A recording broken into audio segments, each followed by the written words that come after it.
Scendo le valigie, sveglia le bimbe che si parte. Rispettiamo la tabella, abbiamo molte tappe. Ogni viaggio è un'avventura, un po' come la nostra vita. Ogni tanto ci fa bene respirare aria pulita. Dormi bella tranquilla, ti sveglierò alla prima stella che troveremo sulla strada. Delle lucciole mia figlia, manca ancora un po' di sole, poi potrò riscaldarti il cuore. Siamo in mezzo a una montagna dell'Alpi, dormi e sogna. Siamo dentro questo panorama, meravigliosa natura mediterranea. Siamo a bordo di un'isola divina, da zia Amelia e zia Virginia, da Golfo Arancia alla Gallura, da Siniscola 1000 all'ora. Stiamo arrivando nel Campidano, mamma ci aspetta a Oristano. In mezzo ai boschi, mirto e ginestre, da zia Bastiana tanti ricordi.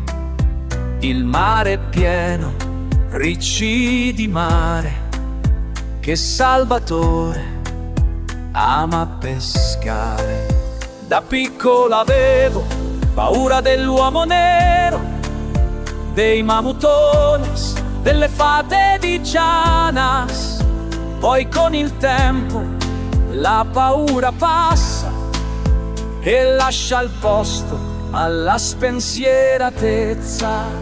Siamo dentro questo panorama, meravigliosa natura mediterranea.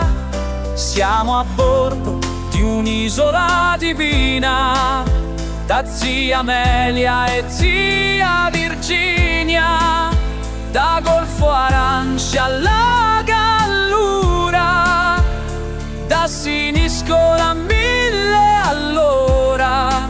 Stiamo arrivando nel Campidano, mamma ci aspetta a Oristano. Il Campidano è la mia seconda pelle, nella Gallura ho visto tante belle.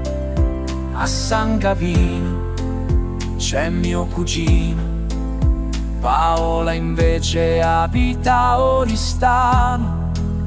Annetto e Gemma sono nuoresi, Fedele suona con amici pugliesi. Siamo dentro questo panorama, eternamente come una foto. Siamo incollati ai nostri ricordi, come se fossero tutti i nostri figli.